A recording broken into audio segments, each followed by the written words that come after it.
Buenas noches, estamos nuevamente en el programa de Periodistas de a Pie por Rompeviento, Televisión por Internet, y hoy vamos a hablar de dos temas muy importantes: la 10ª entrega del premio Rostros de la Discriminación y de 72 migrantes. Quédense con nosotros.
A 10 años de hablar de la discriminación en los medios masivos de comunicación, el premio Rostros de la Discriminación celebra su 10º aniversario y bueno, para ello hoy contamos con la valiosa presencia de dos de los ganadores. Y bueno, antes quiero presentar a mi querida compañera Mónica González. Mónica, ¿cómo estás? Muchas gracias. Y bueno, hoy quisimos dedicar este programa, una parte de este programa, a la reflexión sobre lo que estamos haciendo los periodistas, las y los periodistas en el tema de la discriminación, pero sobre todo a generar contenidos sociales. Y para ello hoy tenemos la presencia de Iván Castaneira. Bienvenido, Iván, ¿cómo estás? Hola, mucho gusto. Él concursó en la categoría fotografía, Iván, ¿es cierto? Sí, es verdad. Y bueno, nos va a hablar con lujo de detalle de este premio, en qué consistió, cómo fue el proceso creativo, que aquí queremos conocer un poquito más sobre este detrás de bambalinas o detrás de cámaras, de cómo se gestan estos proyectos periodísticos. Y también nos acompaña París Martínez. Bienvenido, París. Hola, muchas gracias. Él es ganador en la categoría multimedia. Cabe destacar que el premio Rostros de la Discriminación emite su convocatoria cada año y solo hay un premiado por cada categoría. Entonces hoy vamos a hablar de esto. Y bueno, pues nos gustaría primero comenzar con cómo surge la idea de hacer un reportaje más allá de ganar un premio, de hacer un trabajo periodístico que aborde temas sociales. Iván, París, ¿quién quiere comenzar? Pues yo creo que en general, sin intentar planear cosas con qué obtener premios, hay una tendencia en el periodismo mexicano hacia agendas menos institucionales y por lo tanto más ciudadanas, y ahí entran un montón de temáticas que desde el oficialismo no se visibilizan, o de actores que son de alguna manera relegados, porque, vamos, no es que los temas de discriminación, o en el caso del reportaje que yo hice de discapacidad, no sean tocados o no sean tocados por los medios, sino que generalmente quien protagoniza las notas sobre estos temas pues son funcionarios que están presumiendo inversiones que no hacen necesariamente de su bolsa, ¿no? Entonces, creo que en la competencia profesional en búsqueda de lectores y de satisfacer los mismos intereses informativos de la ciudadanía, que también cada vez están más alejados de las agendas oficiales, pues terminamos encontrando o buscando este tipo de historias que reflejen pues no nada más las problemáticas de la ciudadanía, sino también las formas en que la ciudadanía enfrenta estas problemáticas y las resuelva o no, las agrave o no, las atenúe o no. Iván. Sí, bueno, pues sí, como dice París, pues más allá de hacerlo como por un premio, pues no haces tu trabajo para eso, ¿no? En mi caso, bueno, en el tema que yo hice, creo que pues ahí como de manera personal a este asunto de tomarlo, pues yo siempre me he enfocado en estos tipos de temas, sobre todo que tienen que ver con derechos humanos, ¿no? Creo que es lo que siempre yo he fotografiado y de alguna manera pues intentar meter eso en algunos espacios periodísticos, ¿no? Donde se pueda difundir. Afortunadamente pues he tenido esa oportunidad pero pues sí ha estado como un poco de parte de los medios oficiales, o sea, de la gente que está trabajando ahí, pues no se está trabajando en sí, no están volteando mucho a ver estos temas, ¿no? De estos medios grandotes que conocemos. Entonces también este trabajo pues que tiene que ver con discriminación, etcétera, está haciendo por gente que está abajo también, ¿no? Muy underground, yo le diría, ¿no? Claro. ¿Y cómo fue el proceso, Paris, para que eligieras? Porque nos estabas contando que salió de un tuit, ¿no? La historia, o sea, ¿cómo generaste la idea y cómo fue que lo fueron gestando en el medio, en Animal Político, para que fuera un multimedia? Bueno, el reportaje se llama Él quebró la barrera que impedía el voto a las personas con discapacidad y narra la historia de un joven de 22 años que emprendió por el lado legal una lucha para que se modificara el manual del IFE que impedía, el manual de funcionarios de casilla que impedía el ingreso a las casillas a lo que el IFE calificaba como personas sin facultades mentales, lo cual se abría un montón de posibilidades de interpretación. Entonces, nosotros nos encontramos con esta historia pues de manera casual, ¿no? Creo que aquí aplica lo que dicen que reportero sin suerte no es reportero. O sea, la verdad es que partió de, la idea de hacer este reportaje partió en realidad de el anuncio desde la familia a nivel Twitter, entre amigos, de que después de más de un año de acercamientos con el IFE, teniendo la intermediación de la Comisión del Consejo para Prevenir y Erradicar la Discriminación, se había logrado modificar este aspecto del manual. Creo que en todo caso el mérito siempre es de la familia, pues, ¿no? Incluso el mérito de haberlo difundido, aunque fuera por un Twitter, pues, fue lo que nos permitió a nosotros hacer nuestro trabajo. Y bueno, lo cierto es que vimos que esa era una historia que valía la pena contar en más de 140 caracteres, ¿no? Y las cosas se fueron dando también un poco con mucha fortuna. Hubo mucha posibilidad de platicar con la familia y de que nos explicaran muy detalladamente cómo habían pues, dado esta lucha. Patricia Highsmith, que es una literata muy famosa, habla del germen de una idea, que es muy interesante, cómo se gesta un proceso creativo, y ella habla de literatura, básicamente. Ella dice que el punto de partida para desarrollar una idea o crear algo puede ser una puesta de sol, una gota de agua, y en este caso fue un tweet. Entonces, ¿cómo seguir este instinto que te dice aquí hay un hecho noticioso que yo puedo ir desmenuzando y dar su versión extendida, digámoslo, ¿no? De esa manera. Pues es una respuesta, en mi caso, medio maníaca. La verdad es que... Intuitivo, ¿no? Sí, y maníaco. También, pues, por ejemplo, estuve muchas horas, casi un día entero buscando estadísticas en la base de datos del INEGI, por ejemplo.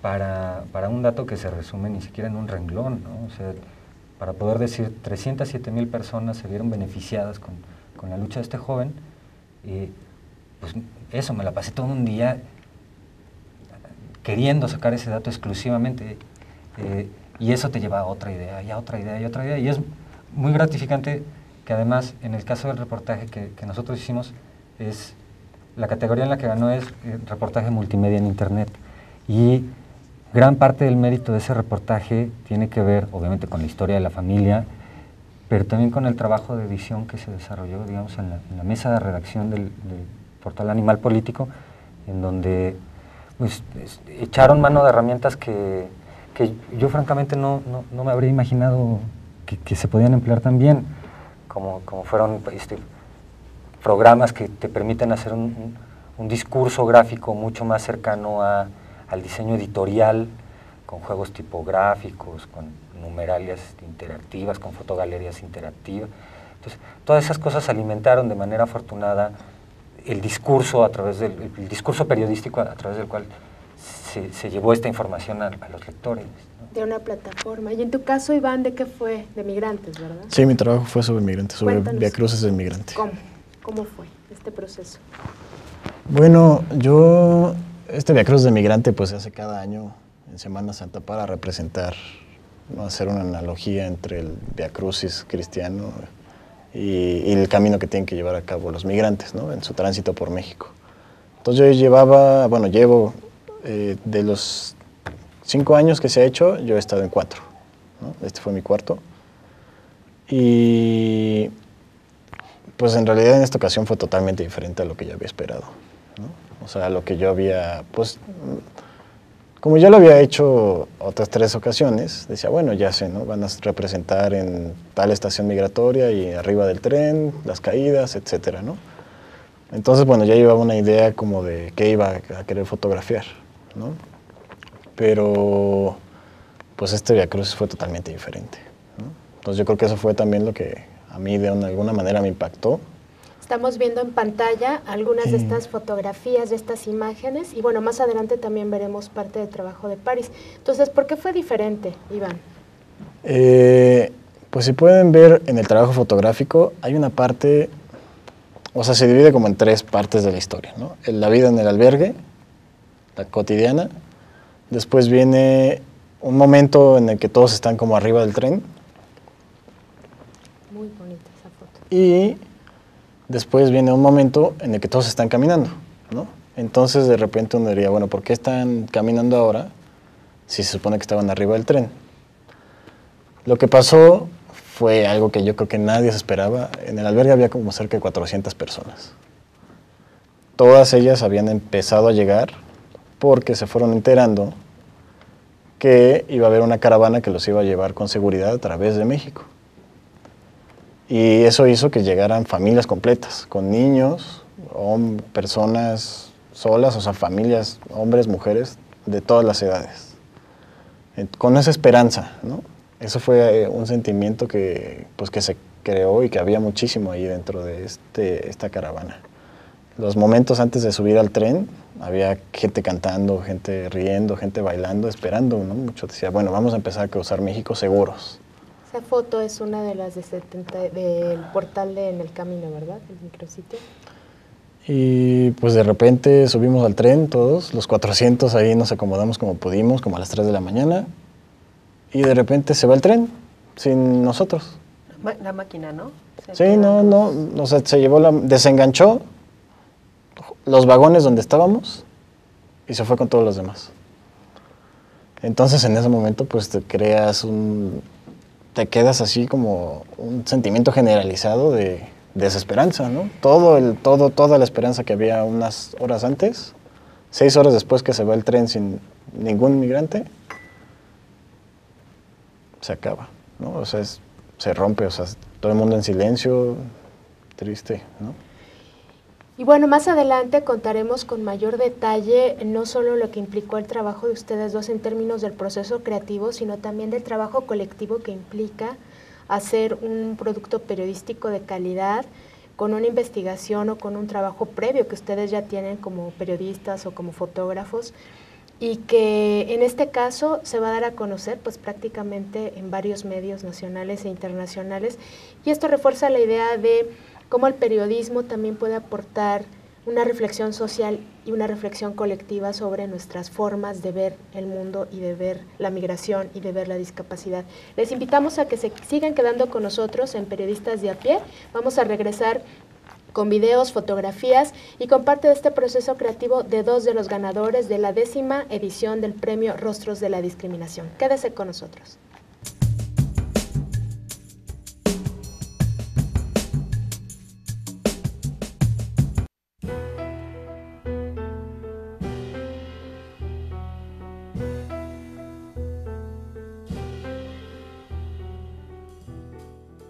Bueno, creo que la información que ofrecen, por ejemplo, las 2 grandes compañías que pueden ser Televisa y TV Azteca es muy parcial. No creo absolutamente nada de lo que dicen. Ya estamos en un país que no creemos nada, ¿sí?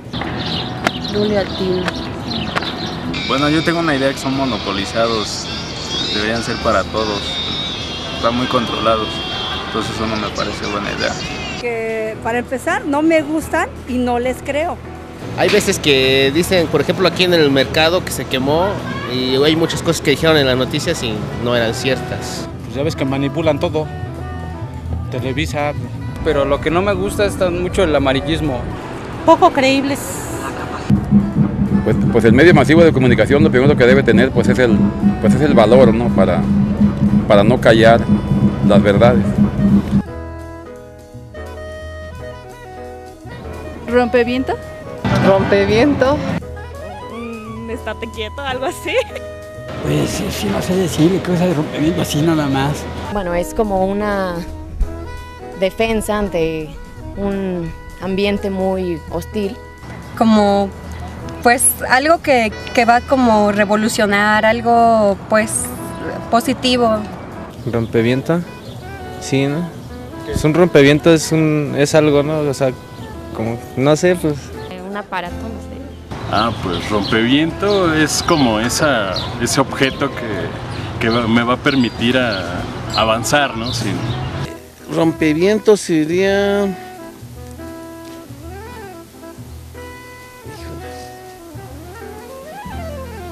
¿como un tipo de avión?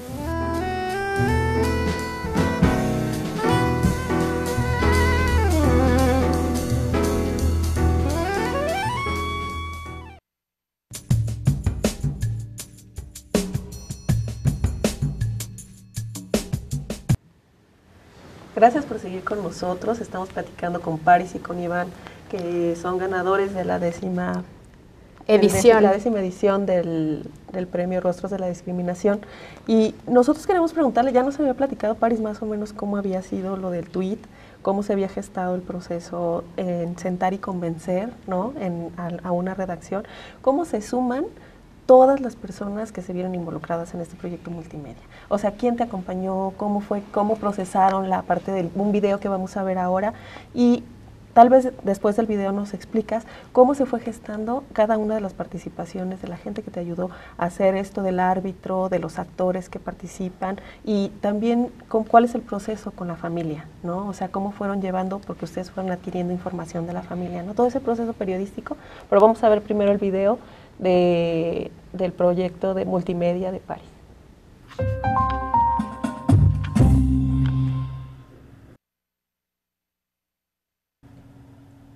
Hola, soy José Alberto, tengo 21 años. Este es un tablero que utilizo para comunicarme. Tengo una computadora en la que tengo todas estas páginas en un programa que controlo con los ojos, pero también tengo este tablero por si por algo se descompone, se acaba la pila o cualquier otra cosa. Ya sabes cómo es la tecnología. Yo entiendo todo, pero me es difícil controlar los movimientos de mi cuerpo, porque tengo parálisis cerebral y debido a que también me cuesta controlar los músculos de mi boca, por eso no puedo hablar. Este tablero funciona por algo que se llama rastreo. Suena difícil, pero no es tanto. Lo único que tienes que hacer es irme señalando las pestañas para que yo elija la página donde está lo que te quiero decir. Te volteo a ver para indicarte qué es lo que quiero. Después, ya en la página, señálame fila por fila para que yo te voltee a ver cuando llegues a la fila donde está lo que te quiero decir. Pregúntame, ¿está en esta fila? Señalando la fila.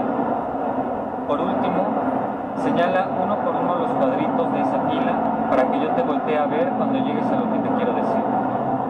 Para complementar esta comunicación, a los lados de mi silla tengo unas tarjetas para avisarte cuando me haya equivocado o cuando quiera decir algo más.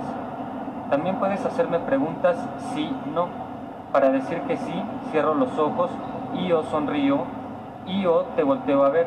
Para decir que no, muevo mi cabeza hacia los lados. La computadora que él usa se llama Dynamo. Es una computadora normal, tiene de todo, nada más que se le puede poner enfrente, se atora en una montadura para eso. Lo tiene enfrente y entonces tiene una barra abajo que tiene una cámara, unos foquitos y una luz de rayos infrarrojos. La cámara ve sus ojos. Los foquitos avisan si los ojos están siendo vistos por la cámara. Con los ojos se mueve el cursor de la computadora enfrente. Al moverse el cursor, él busca elegir, porque es igualito que esto. Elige, por ejemplo, esto, y cuando toma esa elección, cierra los ojos y se dice, o sea, por ejemplo, dice escuela, o dice, en voz alta se escucha, se dice Doctor Jean-Pierre, o puede escucharse números, o puede escucharse no me gusta.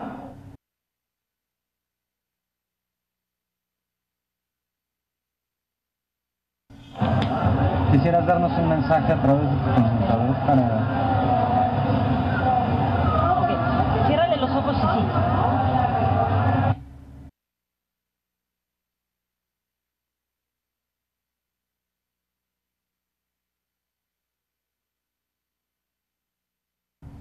Bueno, él ya sabía por quién iba a votar y todo.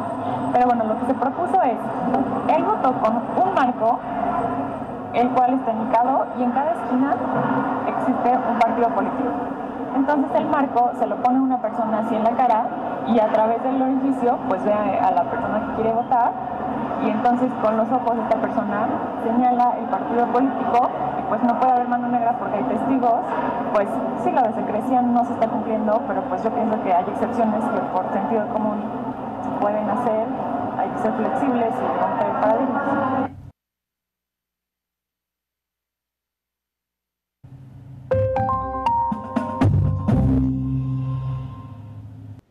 Acabamos de ver un fragmento o una parte de lo que implicó este multimedia. Paris, ¿nos puedes explicar cómo se pensó el multimedia? Porque ese es uno de los retos para entender este medio. Tú eres un reportero sobre todo de prensa escrita, ahora podemos decir que también de multimedia, a lo mejor has hecho otros, pero ¿cómo se entiende esta lógica del multimedia? No solo es un texto con un video, es como una narrativa diferente. ¿Cómo fuiste armando todo esto con el equipo de Animal Político?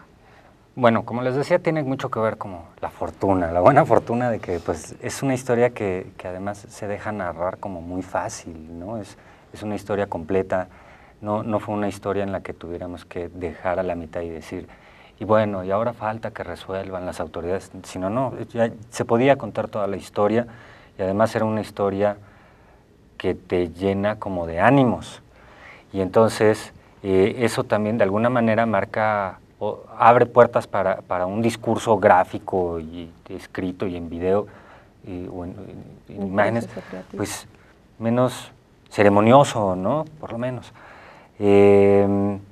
Hubo pues dificultades, por ejemplo, no pensamos en realidad que podríamos haber hecho mejores videos y creo que en un ánimo autocrítico se pudieron planear mucho más, ¿no? La realización como tal, la edición. Pero bueno, fue un trabajo que nos permitió a nosotros también abordar un discurso que no dominamos, ¿no? Y, por ejemplo, tuvimos dificultades que eran obvias y que no pudimos ver sino hasta que se presentaron. El lugar en donde se desarrolló esa entrevista fue un centro comercial. El ruido. El ruido, por ejemplo, pero tú deja eso, nos corrieron de ese lugar. Porque estaban grabando. Porque estábamos grabando. Y aunque quisimos explicarles que por las dificultades para el traslado en la silla de ruedas, estábamos en una zona del sur de la ciudad sin rampas, en donde todas las vialidades están abotagadas por autos estacionados. Entonces, en realidad terminamos en ese centro comercial porque fue el que nos ofreció mínimas condiciones de accesibilidad. Esa es otra nota, ¿eh? Y ya estando ahí, nos corrieron. Y aunque les dijimos que se iba a ver muy mal que nos corrieran de un lugar por estar haciendo un reportaje sobre discriminación, claro, aún así terminamos haciendo la entrevista en la banqueta. Por eso se ve esta otra parte que sí, está en la banqueta. Sí, por eso terminamos allí. Parte de la entrevista, por eso mismo, ya no se pudo registrar en video. Por ejemplo, la entrevista se desarrolló con la hermana de este joven, con su mamá, pero también pudimos platicar en algún momento con él, con las dificultades que presenta pues el sistema que ocupa, que es con frases predeterminadas, pero, por ejemplo, él nos pudo decir que había estado enojado porque no lo querían dejar votar, que le había dejado muy feliz el haber poder participar de la jornada electoral, porque al final, el mero día de la elección, él sí pudo votar y aún así promovió una queja, digamos, en defensa del derecho colectivo de las personas con discapacidad, Y después que estaba más feliz todavía porque el IFE había aceptado echar abajo el artículo de su manual que incluía esta obstrucción al ejercicio de derechos, ¿no? Todo eso después, o sea, no hubo mucho ejercicio a priori, ¿no? Ya teniendo todos esos elementos nos dimos cuenta que se prestaban para contar una historia, aprovechando las herramientas que el Internet te da. Así como la prensa escrita te da unas herramientas que no tienen otros medios, o la radio, o la televisión, el Internet también las tiene, ¿no?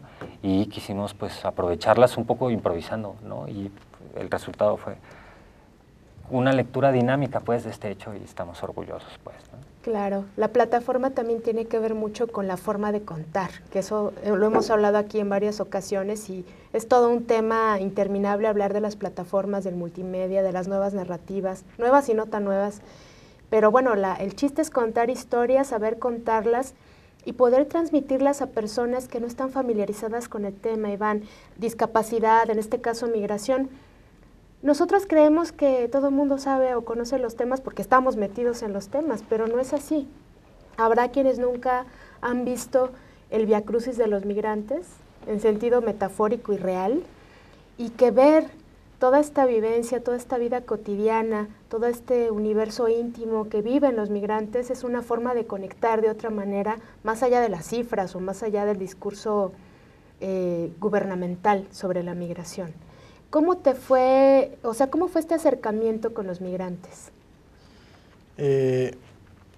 Bueno, para este trabajo, déjales cuento como una historia que hicimos antes de irme al Viacrucis. Unas semanas antes de ese Viacrucis hicimos varias entrevistas a la caravana de migrantes mutilados que estaba aquí en México, ¿no? Y bueno, entonces escuchando toda su historia, pues fue como muy impresionante todo lo que contaban, ¿no? Y de repente, pues yo ya sabía que me iba al Viacrucis, entonces, bueno, agarro ya la maleta y me voy a Tabasco.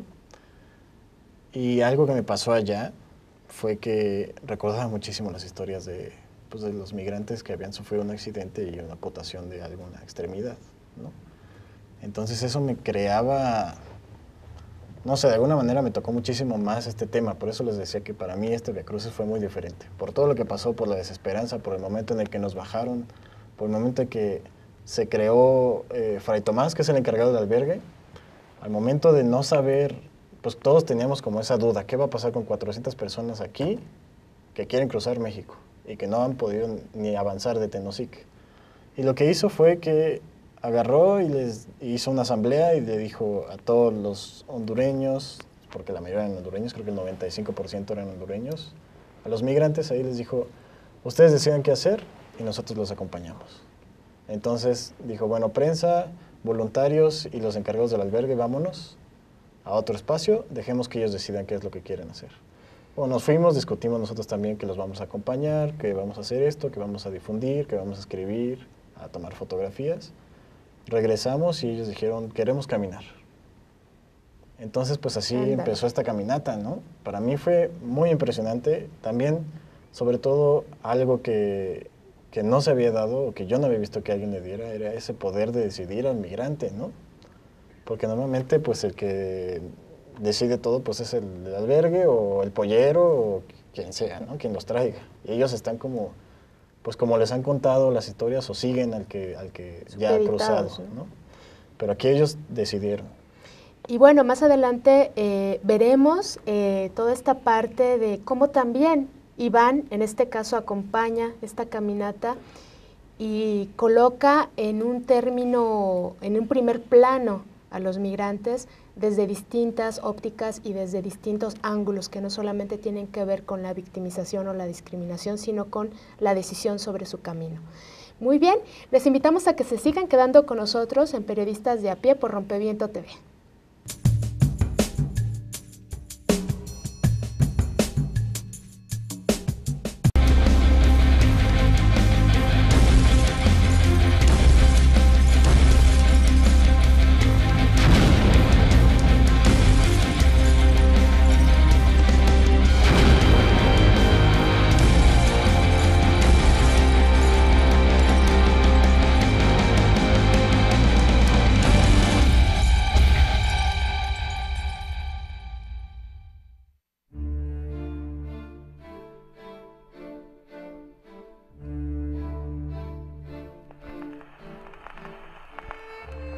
Usually, memories are a place where we come back to.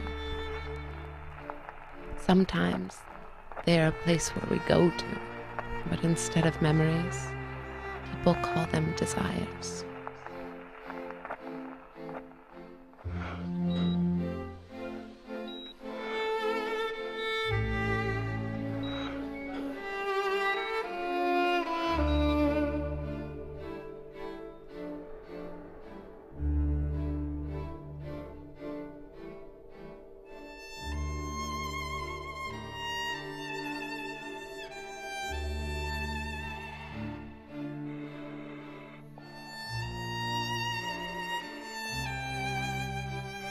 The hummingbird spaceship will fly me to the moon. It's funny, I always think about Yulia as a hummingbird, but I never told Andrei. Stas doesn't know, but I heard this story once. It was about this breed of South American hummingbirds. The males courted the female in twos, and the refused bird flew toward the sun until he died exhausted. A story is never complete without the empty spaces between images. Stas and Andrei are those empty spaces of my stories. Choika, over. Choika, can you hear me? Over. Choika, I don't know if you can hear me, but I think something might be broken. I'm approaching the far side of the moon. Over. Well, I hope you can fix it soon. See you on the other.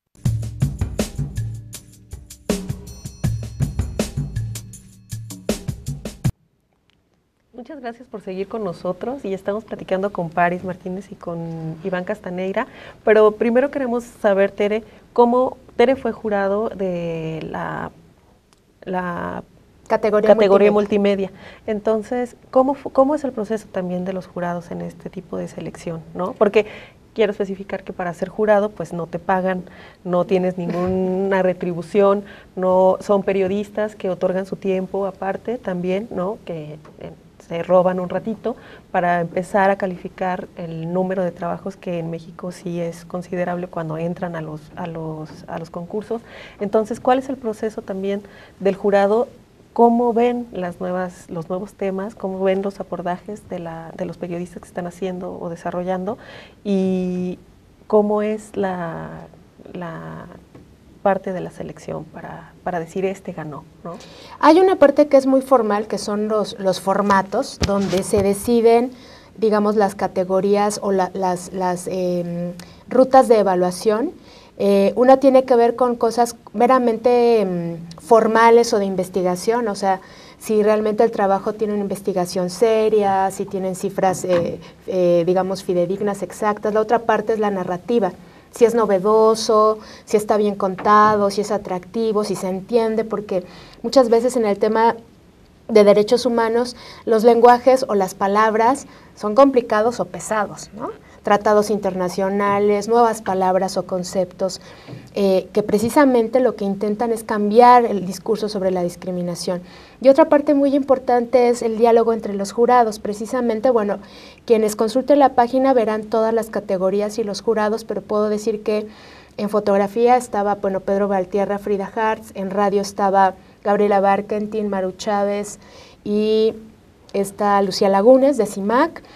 En multimedia estábamos María Idalia, yo y otro compañero, y bueno, por cada categoría había 3 jurados, y antes y después nos reuníamos para hablar de todos los trabajos, no solamente de la categoría en la que estábamos nosotros revisando, sino una reunión de retroalimentación muy bonita donde los jurados hablaban de los temas, de los contenidos, de los abordajes, de cuáles son los temas que más están ahorita discutiéndose o que los reporteros y reporteras están ahorita abordando, y sobre todo también de incluir a las nuevas generaciones. De hecho, este año se abrió la categoría para trabajos universitarios y solo concursó un premio, solo una persona concursó, y entonces se decidió que se entregó una mención honorífica por esa persona arriesgada que se animó participar. También tienen una categoría que no es en periodismo, sino en investigaciones de licenciatura, para tesis de licenciatura, donde se da una pequeña beca,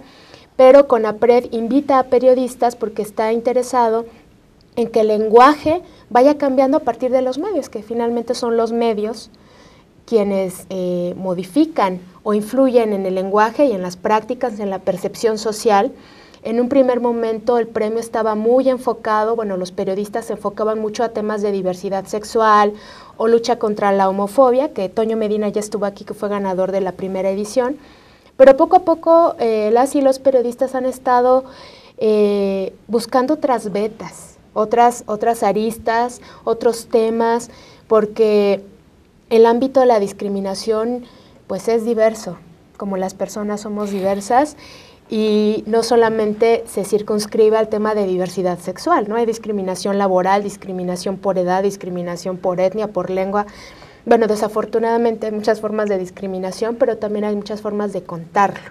Entonces, ese proceso me parece que fue uno de los más ricos y más bonitos, porque bueno, yo fui invitada, soy nueva, pero Frida Hartz y Pedro Valtierra tienen toda la vida ahí y siguen participando de manera aguerrida y preguntan y opinan, y eso le da riqueza, eso le da mucha riqueza, porque realmente hay un interés en que se siga manteniendo el premio, se sigan mandando trabajos y también se incorporen las nuevas generaciones. Así es que si nos están viendo de las universidades de comunicación, apúntense, consulten la página web de CONAPRED, y ahí van a poder ver no solamente los ganadores de esta edición, sino de ediciones anteriores, y poder conocer los trabajos periodísticos y además pensar en nuevos temas. Los invitamos a que participen y a reflexionar colectivamente. Y bueno, seguimos con ustedes porque bueno, ya el choro del jurado está chido, pero nos gustaría saber más este proceso de acompañamiento, porque también como periodistas ustedes tienen que involucrarse y no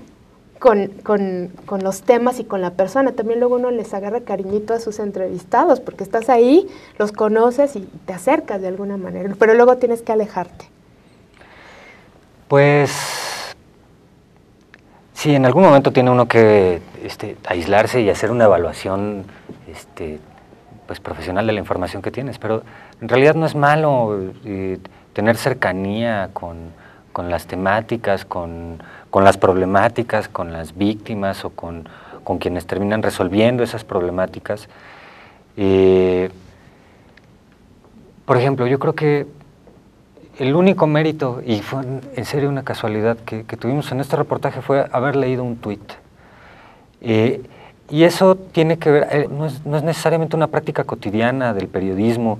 Estamos muy habituados más bien a buscar nuestra información en espacios pues anacrónicos, como son los boletines y las salas de prensa, en donde lo único que hacen es manipular también el trabajo de los periodistas, porque ninguna información en realidad válida sale de allí, y tenemos que voltear hacia otros espacios en donde la ciudadanía se está expresando, no nada más las redes sociales, ¿no?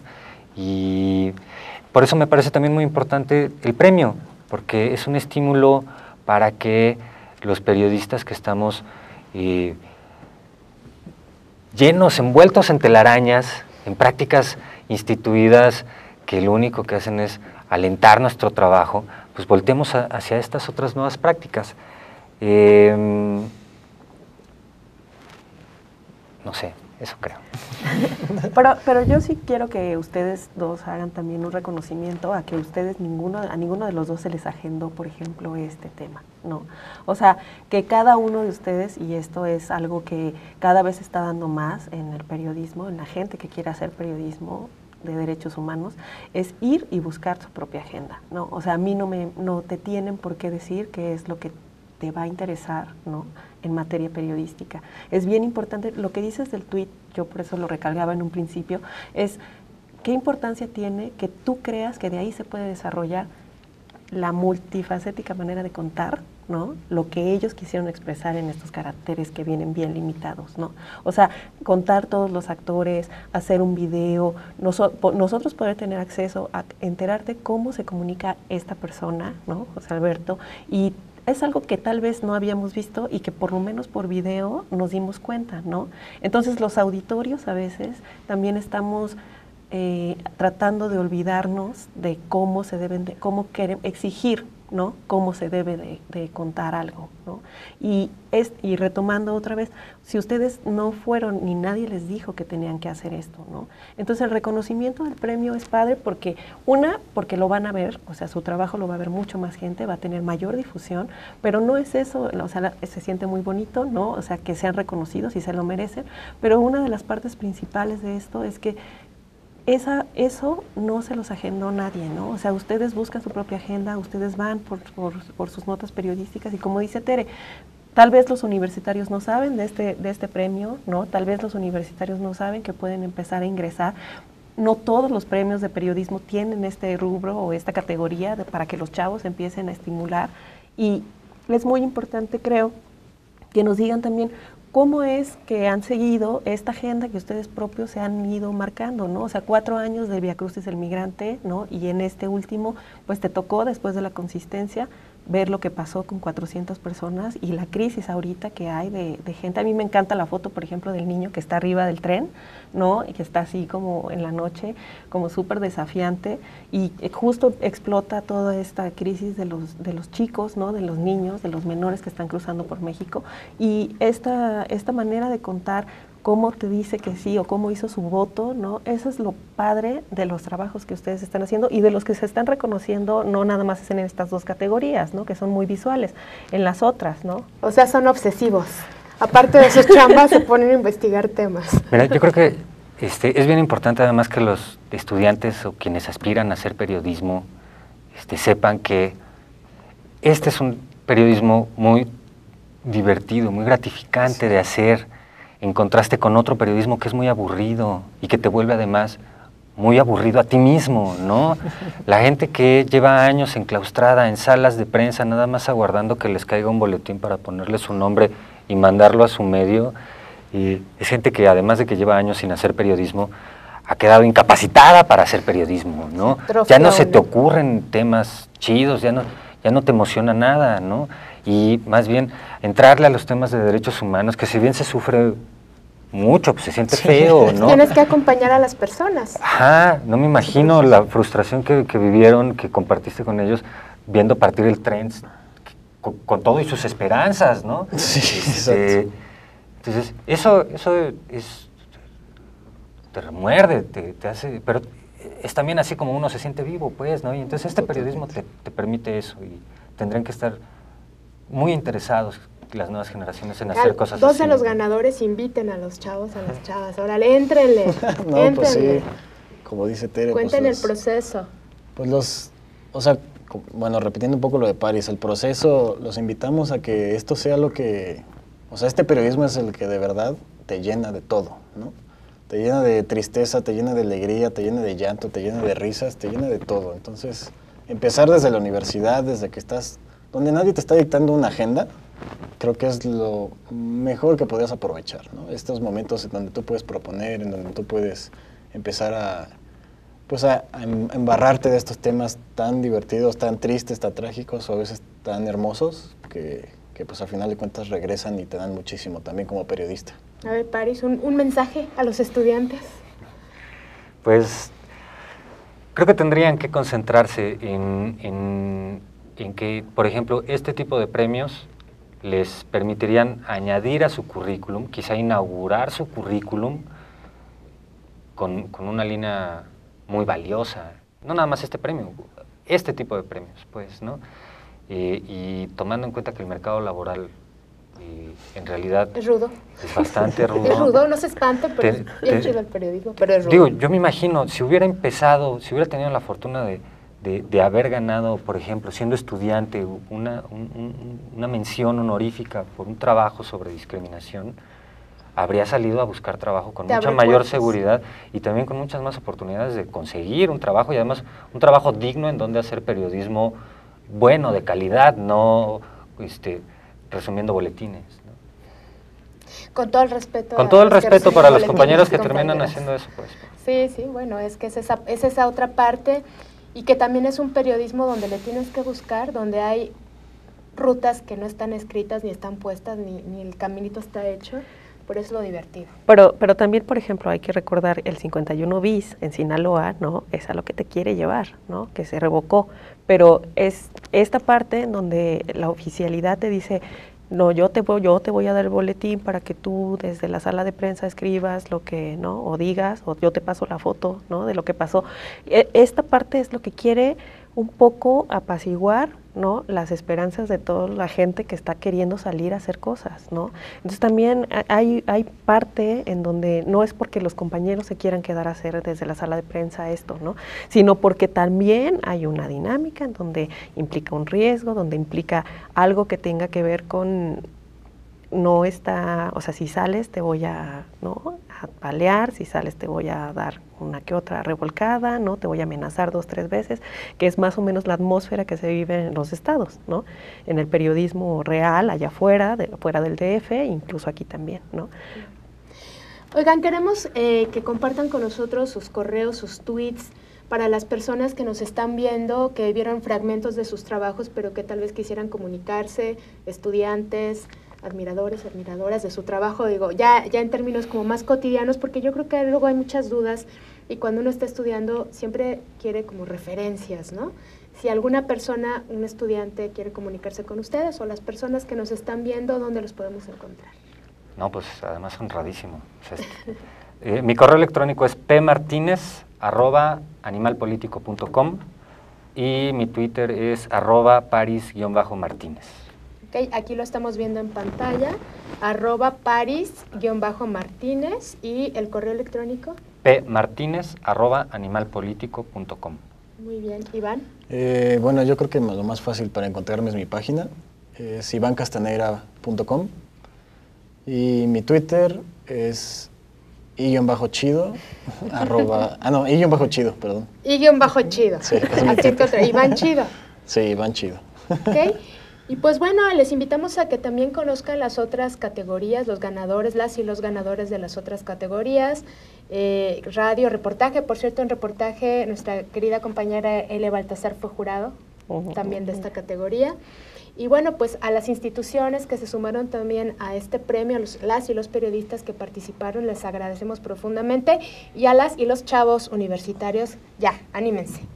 Hay un espacio para ustedes en este premio y queremos el próximo año calificar varios trabajos. Así es que anímense y bueno, quédense con nosotros en Periodistas de a Pie por Rompeviento TV.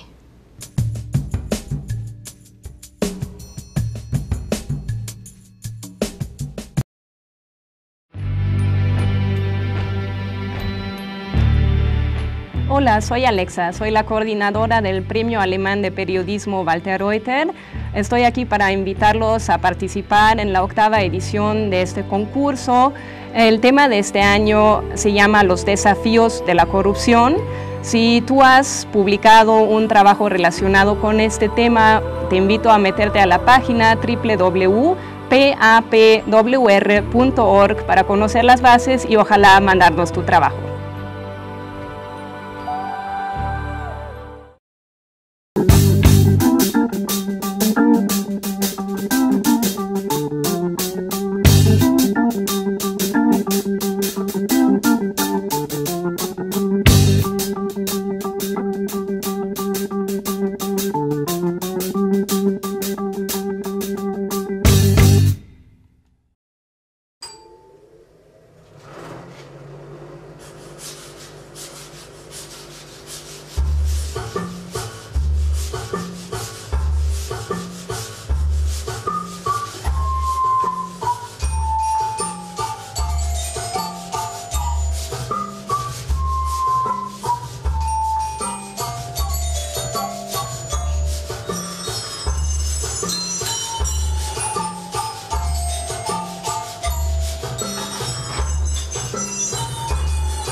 Hola, muchas gracias por seguir con nosotros.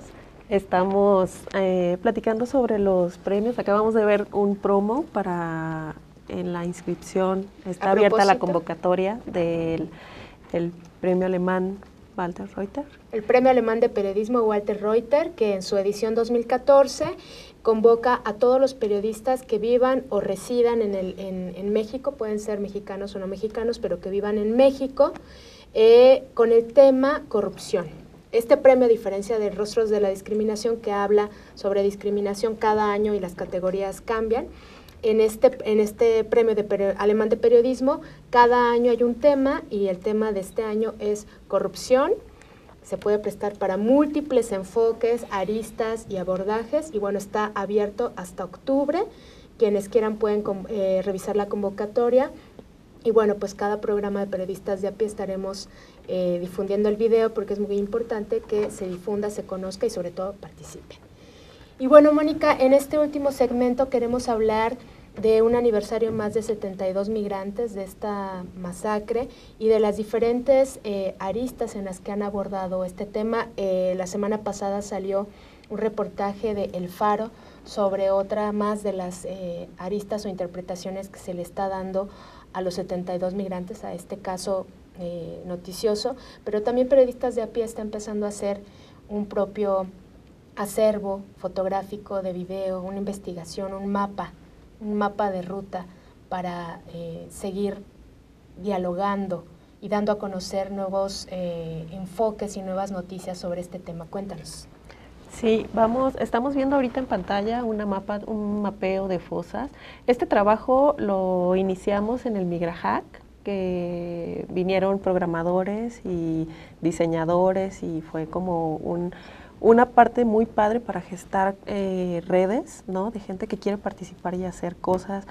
O por eso te decía, París, esta parte de cómo le hablas al programador y cómo te sientas, ¿no? Tú como periodista ya traes la historia y la estableces en un escrito y luego dices, podemos hacer esto así, y empiezas a mapear lo que después se construyó en un multimedia en internet.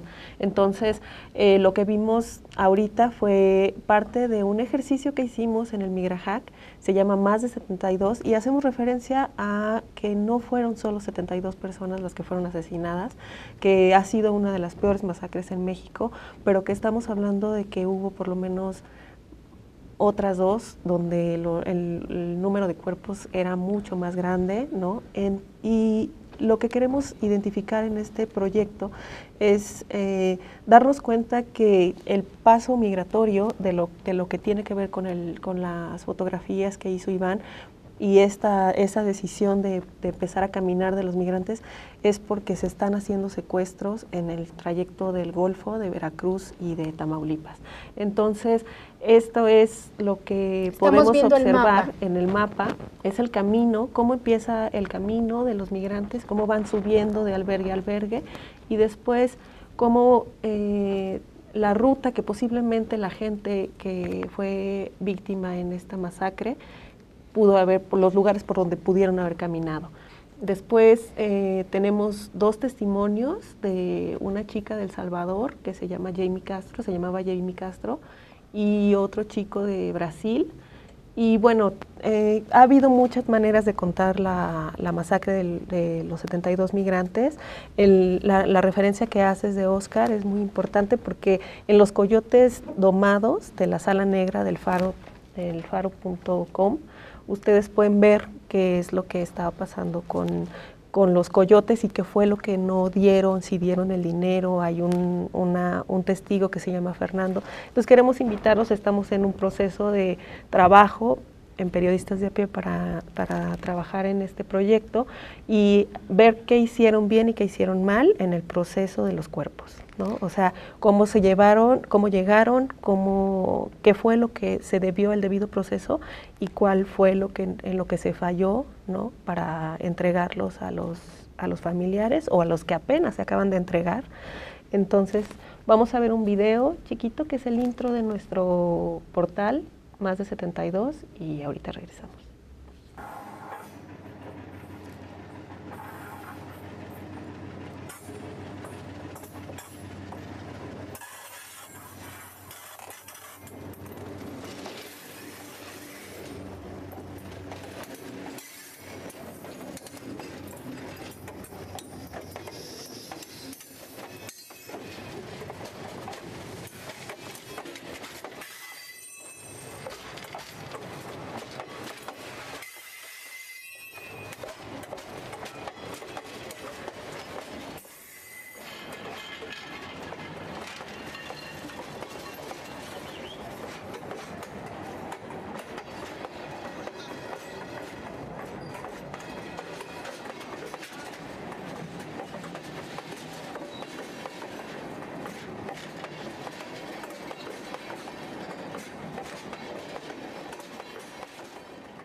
Bueno, lo que acabamos de ver es un video y una animación. El video son imágenes de Javier García, fotógrafo, y de Mauricio Palos, que nos cedieron su material para este proyecto, y una animación que se hizo en este MigraHack, donde estaban enseñándoles a periodistas a tratar de hacer, bueno, que hicimos, para tratar de contar lo que tú estás haciendo, ¿no? Y con plataformas mucho más fáciles. Por ejemplo, la que ustedes utilizaron en Animal Político para hacer este multimedia, ¿no? Donde es mucho más fácil, ya no dependes de programadores, bueno, sí dependes de ellos, pero ya cada vez menos, pero te ayudan a hacer cosas más estructuradas.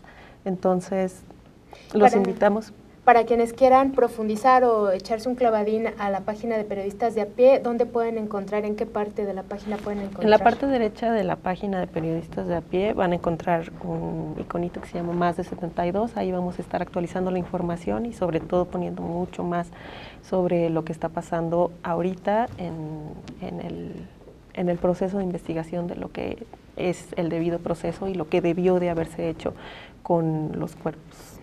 Y algo que vimos en el taller con Patricia Nieto París cuando hablaban de el periodismo de memoria histórica es cómo el periodismo te puede permitir desde la memoria histórica regresar a un mismo hecho y volver a estudiarlo, volverle a encontrar otras aristas, que es lo que está pasando ahora con 72 migrantes. Es un tema interminable, yo creo que tenemos que dedicar un programa específico a 72 migrantes, solo quisimos retomarlo para no dejar pasar esta conmemoración, para que todos y todas en este país podamos saber y conocer esta historia, saber un poco más y bueno, también dar a conocer los trabajos periodísticos que se siguen haciendo sobre este tema. Muchísimas gracias por venir, vuelvan pronto cuando tengan nuevos productos y materiales y que cuenten este proceso interesante. Gracias. No, cuando digan. Gracias. Felicidades. Les esperamos la próxima semana. Gracias por acompañarnos.